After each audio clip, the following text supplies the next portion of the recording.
Friends, welcome back to my channel. আমি আজকে একটি গুরুত্বপূর্ণ বিষয় নিয়ে আলোচনা করব, যে বিষয়টি তোমাদের কাছে খুবই তাৎপর্যপূর্ণ হতে চলেছে। তোমরা বিশেষ করে যারা পঞ্চম, ষষ্ঠ থেকে দশম শ্রেণীর ছাত্রছাত্রী, তারা এই বিষয়টি খুব গুরুত্ব সহকারে অনুধাবন করবে, তাহলে তোমাদের অনেক উপকার হবে। বিষয়টি হলো সমাস। সমাস হচ্ছে বাংলা ব্যাকরণে বা বাংলা বাক্যে এর গুরুত্ব অপরিসীম। ভাষার নতুন শব্দ গঠনের ক্ষেত্রে সমাসের গুরুত্ব তাৎপর্যপূর্ণ। সমাস কাকে বলে? অর্থ সম্বন্ধে যুক্ত দুই বা তার বেশি শব্দ একসাথে জুড়ে যে নতুন শব্দ গঠন করে তাহাকে বলা হচ্ছে সমাস। ঠিক আছে, আমি একটা ছোট্ট এক্সাম্পল দিচ্ছি, সেই এক্সাম্পলের মধ্য দিয়ে তোমাদের বুঝিয়ে দেবো। যেমন এখানে একটা এক্সাম্পল আছে সিংহাসন। সিংহাসনটাকে ভাঙছে সিংহ চিহ্নিত আসন। দেখো বন্ধুরা, সিংহাসন দেখো, এখানে দুই বা তার বেশি পদ বসে একসাথে একটা নতুন শব্দ গঠন করেছে, তাহাকে বলা হচ্ছে সিংহাসন। দেখো বন্ধুরা, বাড়িতে যদি এগুলো অনুশীলন করো বা অনুশীলন করার আগে তোমরা যদি খুঁটিনাটি তথ্য বা অংশগুলো সঠিকভাবে বুঝে নাও, তাহলে কিন্তু তোমাদের অসুবিধা হবে না। তাই আমার এই ভিডিওটাকে সাবস্ক্রাইব করে নিও, অবশ্যই সাবস্ক্রাইব করে নিও। আরও যখন নতুন অনেক ভিডিও দেবো, সেই ভিডিওগুলো তোমাদের কাছে গুরুত্বপূর্ণ হতে চলেছে আমার মনে হয়। বন্ধুরা, সমাস সম্পর্কে জানতে গেলে তিনটে অংশ আছে সমাসের, সেই তিনটে অংশ তোমাদের জানতে হবে। একটা হচ্ছে সমস্যমান পদ, দু নম্বর হচ্ছে সমস্ত পদ, তিন নম্বর হচ্ছে ব্যাস বাক্য। এই তিনটে জিনিস তোমাদের খুব গুরুত্ব সহকারে বুঝতে পারলে সমাসের অংশগুলো তোমরা বুঝে যাবে। এক নম্বর কি আছে বন্ধুরা? এক নম্বর আছে সমস্যমান পদ। বন্ধুরা দেখো, সমাস জানতে গেলে এই তিনটে অংশ তোমাদের জানতে হবে। এই তিনটে অংশ উদাহরণ দিয়ে কি কি আমি বুঝিয়ে দিচ্ছি, ঠিক আছে? তাহলে প্রথম কি আছে? সমস্যমান পদ। সমস্যমান পদ হচ্ছে যে পদগুলি দ্বারা সমাস তৈরি হয়। সমাস তৈরি হয়, আমি সোজা বাংলায় বলছি, তৈরি হয়।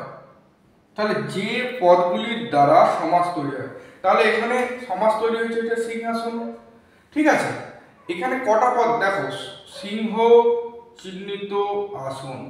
এই যে তিনটে পদ, এই তিনটে পদ নিয়ে তৈরি হয়েছে সিংহাসন। তাহলে এই তিনটে পদকে বলা হচ্ছে এটা একটা সমস্যমান পদ, এটা একটা সমস্যমান পদ, এটা একটা সমস্যমান পদ। বন্ধুরা বুঝবে কিন্তু সমস্যমান পদ কোনটি?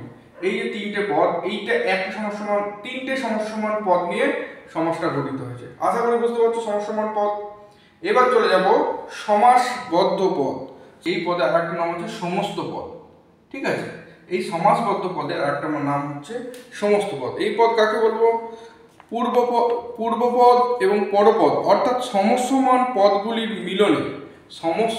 পদগুলির মিলনে যে নতুন পদ গঠিত হচ্ছে তাকে সমাসবদ্ধ পদ বলা হচ্ছে। দেখো সমস্যা হয়, আগে বুঝো বন্ধুরা, সমস্যমান পদগুলির মিলনে যে পদ তৈরি হয়। এখানে সমস্যমান পদ তোমরা বুঝে গেছো, সিংহ চিহ্নিত আসন।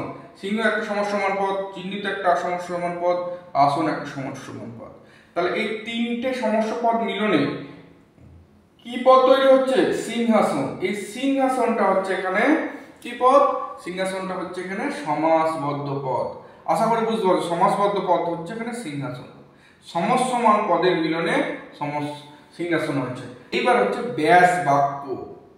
ব্যাস বাক্য, এই ব্যাস বাক্যের আরেক নাম হচ্ছে সমাস বাক্য। দেখো সমাস বাক্য কাকে বলে? অর্থাৎ সমাসবদ্ধ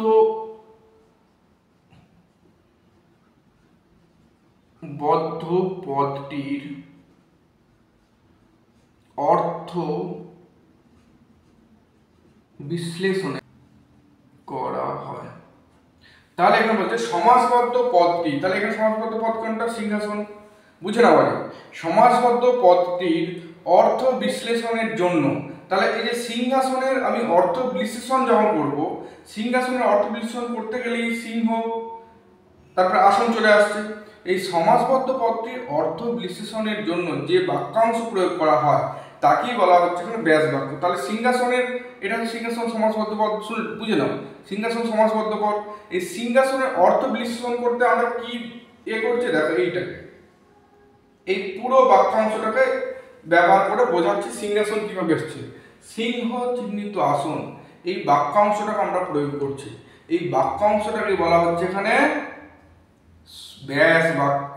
তাহলে মাথায় রেখে দাও ব্যাস বাক্যটা কিন্তু, ব্যাস বাক্য হচ্ছে সমাসবদ্ধ পদের অর্থ বিশ্লেষণের জন্য যে বাক্যটি প্রয়োগ করা হচ্ছে তাহাকে বলা হচ্ছে ব্যাস। আমি আরেকটা এক্সাম্পল দিয়ে তোমাদের বোঝাচ্ছি, তাতে সেটা তোমাদের খুবই উপকারে লাগবে। মহাপুরুষ, মহাপুরুষ, মহাপুরুষটা আমরা কিভাবে বানছি, মহান যে পুরুষ, মহান যে পুরুষ, কি হচ্ছে মহাপুরুষ।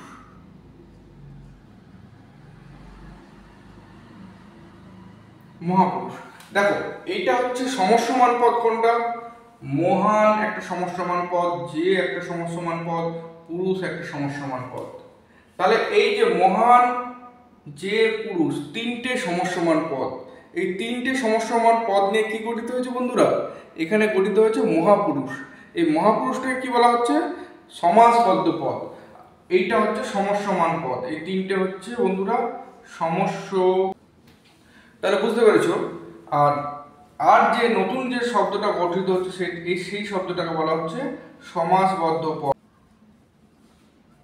তাহলে আশা করি বুঝতে পেরেছো সমস্যমান পদ কোনটা, সমাসবদ্ধ পদ কোনটা। এরপর আমি তোমাদের বোঝাচ্ছি ব্যাস বাক্য বা সমাস বাক্য কোনটা বলা হচ্ছে। ব্যাস বাক্য বা সমাস বাক্য কি বলেছি, যে সমাসবদ্ধ পদ এর অর্থ বিশ্লেষণে যে বাক্যাংশ প্রয়োগ করা হয় তাকেই বলা হচ্ছে তাকে বলা হচ্ছে ব্যাস বাক্য বা সমাস বাক্য। দেখো এইটা হচ্ছে সমাসবদ্ধ পদ, এর অর্থ বিশ্লেষণ কিভাবে করছি, মহান যে পুরুষ, এই মহান যে পুরুষ এই পুরো অংশটাকে বলা হচ্ছে ব্যাস বাক্য, এই পুরো অংশটাকে বলা হচ্ছে ব্যাস বাক্য। আশা করি বুঝতে পেরেছো তিনটে পার্ট। আমি আরেকটা উদাহরণ দিচ্ছি তোমাদের সুবিধার্থে। দেখো রামানুজ, রামানুজ কিভাবে ভাঙা আছে এখানে, রামের অনুজ একটা উদাহরণ। সমস্যমান পদ হচ্ছে দুটো, রামের অনুজ দুটো পদ সমস্যমান পদ। সমাসবদ্ধ পদ কোনটা, সমাসবদ্ধ পদ রামানুজ, দুটো পদ মিলনের ফলে রামানুজ তৈরি হয়েছে, নতুন শব্দ গঠন হয়েছে। আর এখানে সমাস বাক্য বা ব্যাস বাক্য বলতে বোঝাচ্ছে এই যে তোমার এখানে সমাসবদ্ধ পদের অর্থ ব্যাখ্যা বা বিশ্লেষণের জন্য যে আমরা বাক্য ইউজ করছি, এই বাক্যটাকে বলা হচ্ছে ব্যাস বাক্য, এই বাক্যটাকে বলা হচ্ছে ব্যাস বাক্য।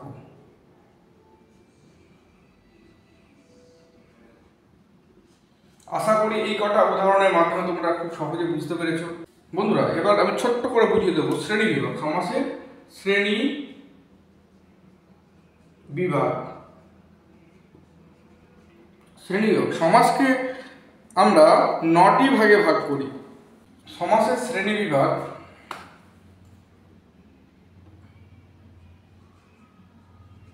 বন্ধুরা, সমাসের শ্রেণী বিভাগ করতে গিয়ে আমরা বর্তমানে 9 ভাগে আমরা সমাস নির্ণয় করে থাকি।